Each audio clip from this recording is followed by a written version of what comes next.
គោលនយោបាយរបស់គណៈបក្សសាធារណរដ្ឋឬក៏គោលនយោបាយរបស់រដ្ឋបាលលោក Donald Trump ពិតជាមានការរឹតបន្តឹងទៅនឹងជនអន្តោប្រវេសន៍ស្របច្បាប់ក្តី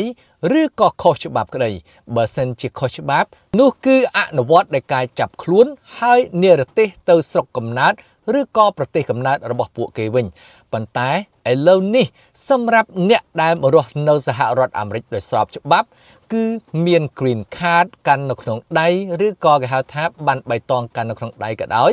ក៏នៅតែមានការរឹតបន្តឹងជាពិសេសទៅសម្រាប់អ្នកដែលមាន green card ឬក៏កាតបៃតងមានគោលបំណងចង់ចូលសញ្ជាតិនោះគឺបានដំឡើងសំណួរនៅក្នុងការចូលសញ្ជាតិនឹងពី100សំណួររហូតដល់ទៅ128សំណួរ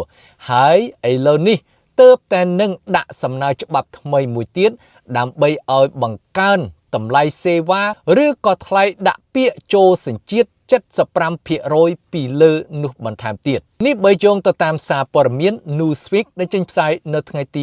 22ខែមិថុនាយោងតាមការជូនដំណឹងដែលបានចេញផ្សាយនៅក្នុង Federal Register ក្រសួងសន្តិសុខមាតុភូមិសហរដ្ឋអាមេរិកបានស្នើឲ្យដំឡើងថ្លៃសេវាសម្រាប់ការដាក់ពាក្យសុំចូលសញ្ជាតិ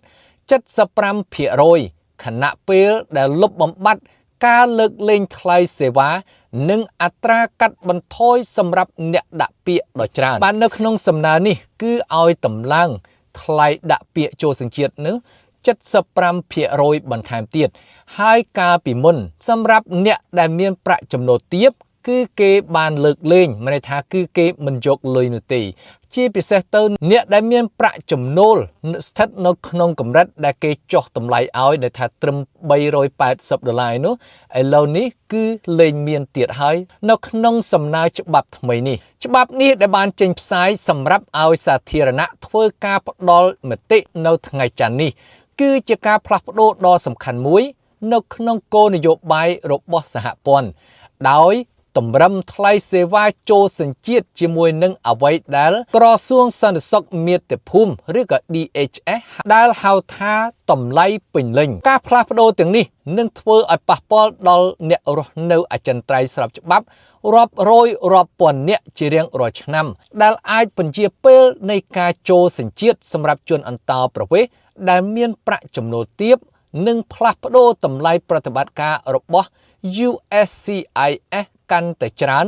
ដោយផ្ទាល់ទៅលើអ្នកដាក់ពាក្យចូលសញ្ជាតិទូទៅលោក Adam Klein អតីតមន្ត្រីក្រសួងសន្តិសុខមាតុភូមិ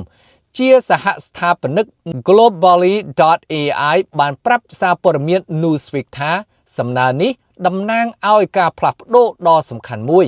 នៅក្នុងការចំណាយនៃការคล้ายទៅជាពលរដ្ឋអាមេរិកអញ្ចឹងនៅក្នុងសារព័ត៌មាននេះគឺបាននិយាយអំពីច្បាប់សំណើថ្មីរបស់ក្រសួង DHS ហើយក៏បានចុះផ្សាយជាសាធារណៈនៅថ្ងៃច័ន្ទនេះតែម្ដងដើម្បីឲ្យមានការបញ្ចេញមតិអំពីសំណើច្បាប់ថ្មីនេះតើវាមានផលប៉ះពាល់អ្វីខ្លះដល់ជនអន្តោប្រវេសន៍ដែលមករស់នៅសហរដ្ឋអាមេរិកដោយស្របច្បាប់ដោយជាប្តីការប្រពន្ធឬក៏ប្រពន្ធធានាប្តីឬក៏បងប្អូនធានាបងប្អូនឪពុកម្ដាយធានាកូនឬក៏កូនធានាឪពុកម្ដាយ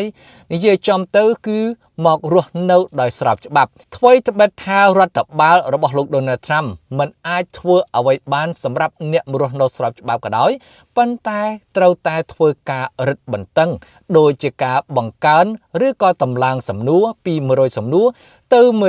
128សំណួរឥឡូវនេះគឺដាក់សំណើថ្មីទៀតគឺតម្លើងថ្លៃសេវានោះតែម្ដងជាពិសេសទៅគឺទាមទារឲ្យអ្នកដាក់ពាក្យចូលសញ្ជាតិនឹងត្រូវតែចេះភាសាអង់គ្លេសយ៉ាងហោចណាស់ឲ្យមានការសន្ទនាគ្នាបានអាចនិយាយស្ដាប់គ្នាបាននៅពេលដែលគេសាកសួរមិនត្រឹមតែសួរតែសំណួរតែប៉ុណ្ណោះទេគឺឲ្យយើងបកស្រាយហើយគេនឹងតម្រូវឲ្យយើងបញ្យល់ពាក្យណាមួយដែលភ្នាក់ងារចង់ឲ្យយើងនឹងបញ្យល់គេគឺគោលដៅនោះចង់បញ្ជាក់ថាតើយើងអាចនិយាយភាសាអង់គ្លេសបានដែរឬអត់ហើយជាពិសេសទៅគឺ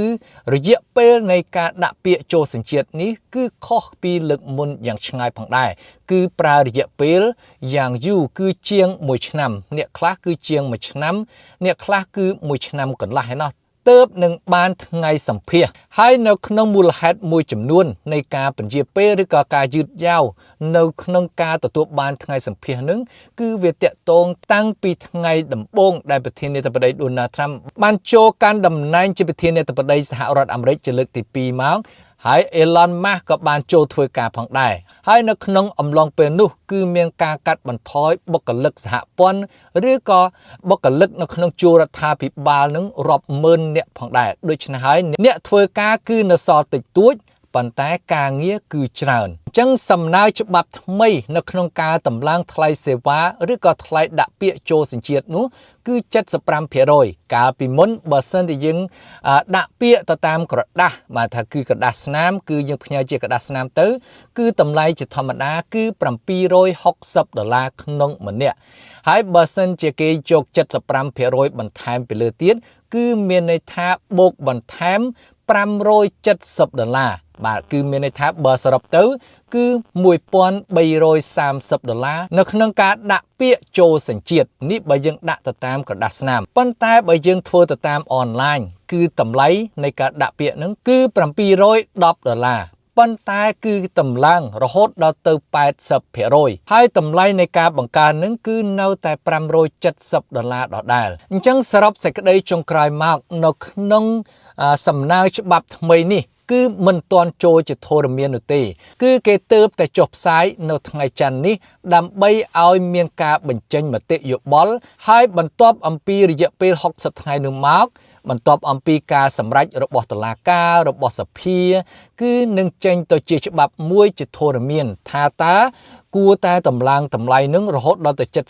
75% ឬក៏យ៉ាងណាឬក៏គួរកាត់បន្ថយត្រឹម 50 ឬក៏ 30% ដូច្នេះមិនទាន់ចេញជាធរមាននោះទេនៅក្នុងសំណើច្បាប់ថ្មីនេះប៉ុន្តែទោះបីជាយ៉ាងណាសំណើច្បាប់ថ្មីនេះក៏បានចេញផ្សាយជាសាធារណៈហើយបើសិនជាអត់មានអ្នកតវ៉ាឬក៏មានមតិតិចតួចនៅក្នុងការប្រឆាំងនៅក្នុងសំណើច្បាប់ថ្មីនេះនោះមានន័យថាច្បាប់នេះនឹងអាចចូលជាធរមានជាមិនខានបើសិនជារយៈពេល60ថ្ងៃនេះអត់មានការតវ៉ាឬក៏អត់មានការប្រឆាំងណាមួយនោះទេដោយដែលបងប្អូនដឹងស្រាប់ហើយនៅពេលដែលតម្លើងតម្លៃនេះគឺ$570នេះគឺច្រើនមែនទែនហើយដូច្នេះហើយគឺធ្វើឲ្យមានផលប៉ះពាល់យ៉ាងធ្ងន់ធ្ងរសម្រាប់អ្នកដែលកំពុងតែកាន់ Green Card ឬក៏កាតបៃតងមានគោលបំណងចង់ចូលសញ្ជាតិនោះយើងដាក់ពាក្យម្ដងអាចសម្ភាសបាន2ដងបើសិនជាយើងធ្លាក់គឺត្រូវចំណាយ$1280ឬក៏$1330ហើយនេះបើសិនជាច្បាប់ថ្មីនេះចូលជាធរមានមែនហើយចំពោះបងប្អូនវិញតើជួឃើញយ៉ាងណាដែរចំពោះសំណើច្បាប់ថ្មីដើម្បីតម្លើងថ្លៃសេវាចូលសញ្ជាតិនេះកុំភ្លេចសរសេរខមមិននៅខាងក្រោមបើសិនជាបងប្អូនមានយោបល់ចង់បញ្ចេញហើយជាចុងក្រោយក៏កុំភ្លេចជួយចុច like ចុច share ចុច subscribe ផង